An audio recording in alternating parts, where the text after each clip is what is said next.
Hey world, Stephen Barry, Grateful Chef here. I know it's been a while, so we're gonna get back at it today. Today I'm going to be making something that inspired me on my recent travels to Iceland. This is gonna be based off of something called a PLOKKFISKUR, which is basically a fish potato stew. It basically winds up being mashed potatoes with fish. It's quite delicious, but I'm going to take it a different direction and give it a little island vibe and use some different ingredients. Let's see what we got. Oh, but first, let's not forget some wine breaks. So let's run down our ingredients list. We've got some regular coconut milk, some pigeon peas, carrot, leek, some mushies, a little bit of veggie base, some malanga blanca, which we're gonna use in substitution for the potatoes, some garlic, celery, scallions, some dill, some thyme, and an array of spices that we're gonna use very sparingly.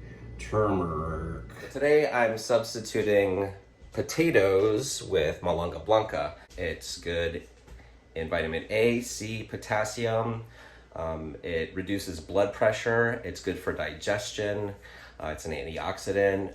It's just all around more beneficial to you health-wise than a potato. So we're gonna try that out. I've made malanga blanca before. It's absolutely delicious, and I would argue that you really wouldn't be able to tell the difference if no one told you what it was. So let's dig in, get some prep ready. In the wine break studio. Okay, we've got everything prepped up. This is our mise en place. And I've gone ahead and placed our cod in veggie stock with the little veggie base, 3 cups of water. And it's gonna let that sit for about 6 minutes. And you can very well make this dish vegan, but since we got some fish in there, we're not. Oh, you can use olive oil instead of butter. I'm using butter, about a tablespoon of butter, and I'm going to break down this garlic and scallion for a little bit. And then I'm just gonna take my coconut milk and just dump it right in there. And we're gonna kind of infuse that coconut milk with the garlic and the scallion. And I'm just gonna let this simmer for a while. Let all that garlic essence get in there. And then I'm gonna start on my base for the malanga blanca.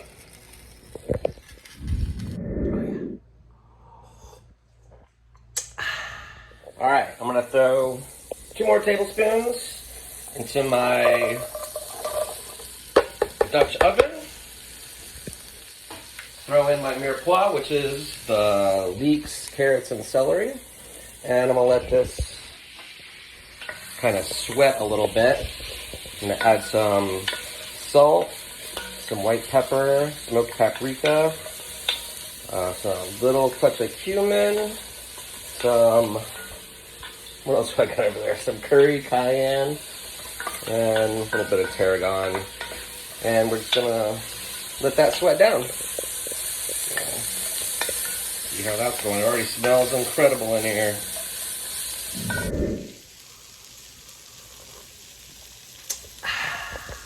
So, why not throw a little sweet vermouth in there too?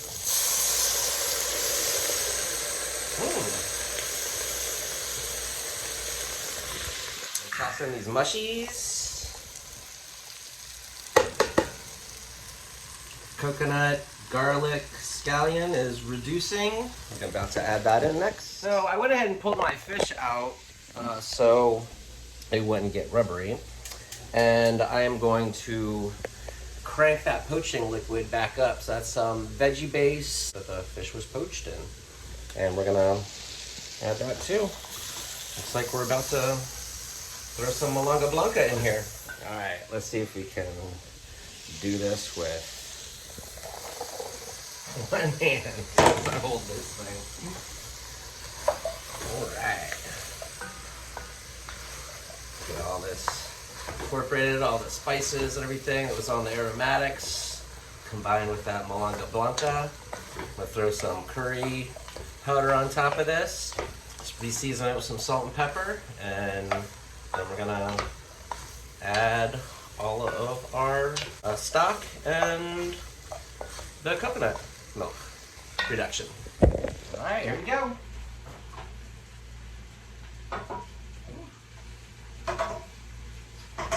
So garlicky.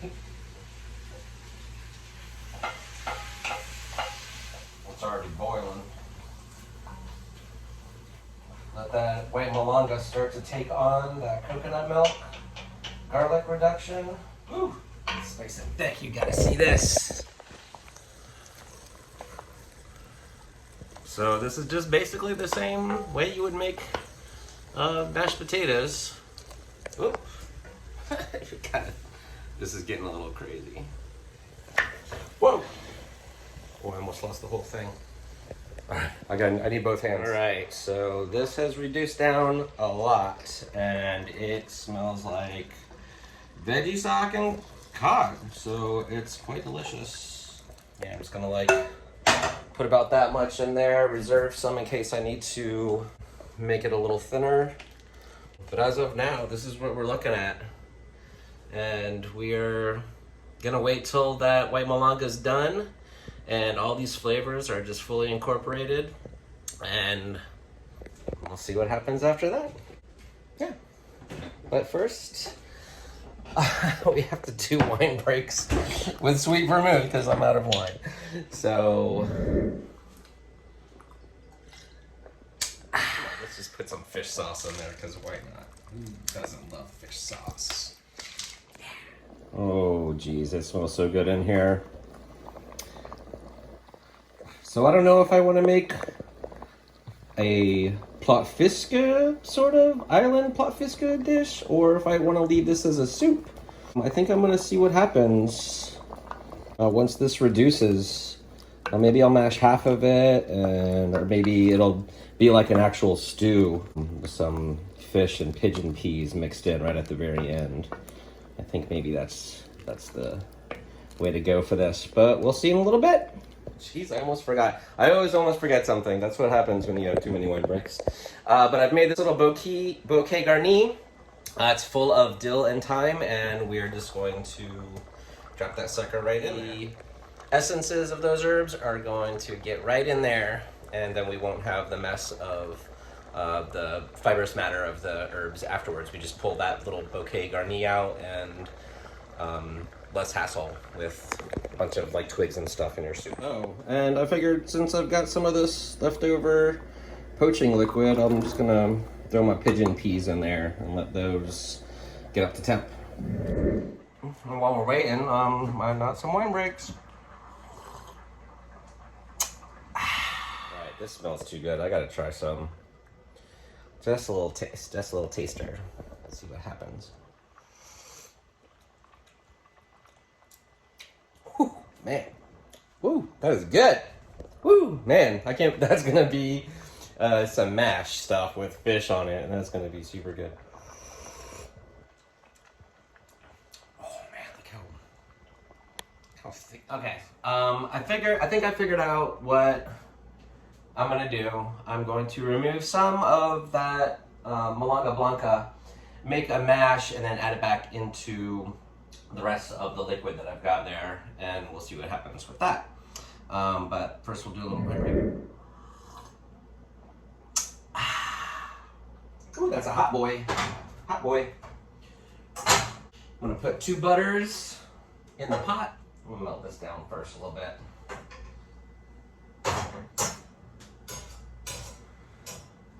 Slight pause. Perfect opportunity for another wine break.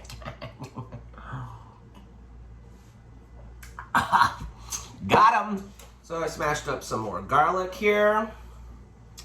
And just a little bit. And I'm putting that in the butter. The 2 butters I just threw in that pot. I'm gonna grab this guy.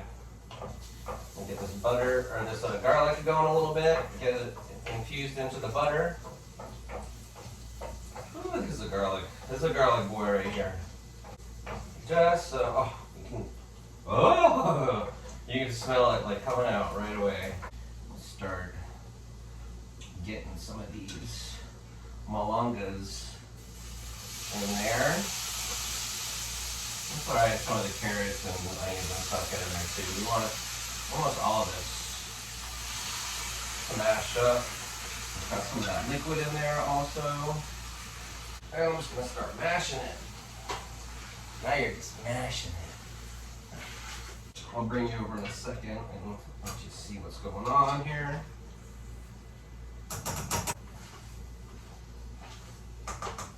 Alright, let's see what's going on here. There's a nice little mash happening, and then we're gonna add that back to this thick boy over here, and throw in these peas, and finally we're gonna top it with some fish and little scallion toppers that we saved. A little garnish. Let's have a wine break. Alright, so I'm going to put the partial mash back in, and I mashed up the Dutch oven contents a little bit, and we're just gonna combine it all now and see what happens. I think it's gonna be good. Look at all that. Well, first look at that. That's just, woo. Oh, crazy good stuff. Just gonna go right back in. It's like super delicious, healthy mashed potatoes with a little coconut garlic vibe to it. Some carrots, some mushies in there. Give it a little savory umami. Umami. So yummy. And that just goes over here from my kitchen. And oh yeah, let's get you. Get you. Look at that. So I don't know what people might think this looks gross, but it tastes and smells pretty amazing. I'm gonna let this reduce down. So it's like a little stew now. And let some of this liquid heat off, and that's just gonna condense all those flavors together. And then we will top it with some stuff and eat it and see what it's like. And we'll have a wine break.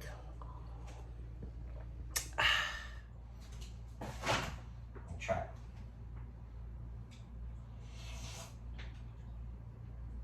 Oh, stop it. That's fucking good. Oh, PLOKKFISKUR boy! So I realized I said something earlier about making this traditional Icelandic dish into a more of an island dish. Iceland's a pretty big island. A carribean fish and white malanga, curry, coconut, deliciousness, French kiss, chef kiss, wine break. Oh. All right, it's almost done. I'll see you in a minute. Bye. I also realized I didn't tell you what kind of wine breaks we're having today. It's sweet vermouth, straight up, no, all mixer. I use it for cooking, but it's also something that my grandfather used to drink just straight in a glass like this. So I call this pepper. And so cheers. Pepper. Santé. Oh. It's not bad actually. Try it, I don't know. On my Iceland hat. Okay, and last step. We're gonna put the fish in there. There we go. There's a one fish.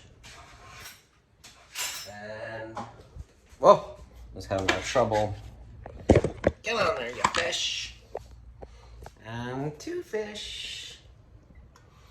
And we're just gonna stir that in and leave a little bit on the side for a nice little topping. Moments away, folks. All right, this is it. I'm gonna plate this up in a nice little bowl.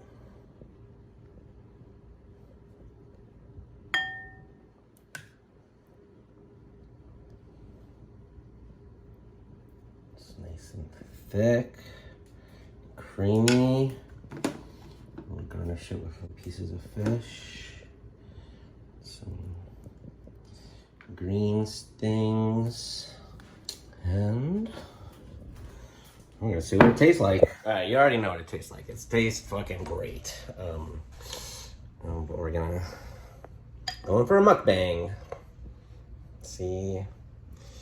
Oh, I can't believe it.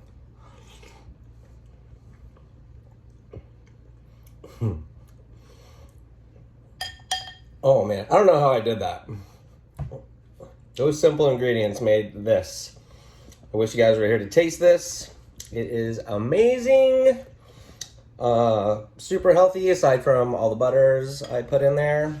You can use, you know, olive oil, vegetable oil, or whatever. But I mean, why not just use butter? Everything else is good for you in there. So I hope you guys have enjoyed this episode of The Grateful Chef. Look at that fish. That's so good.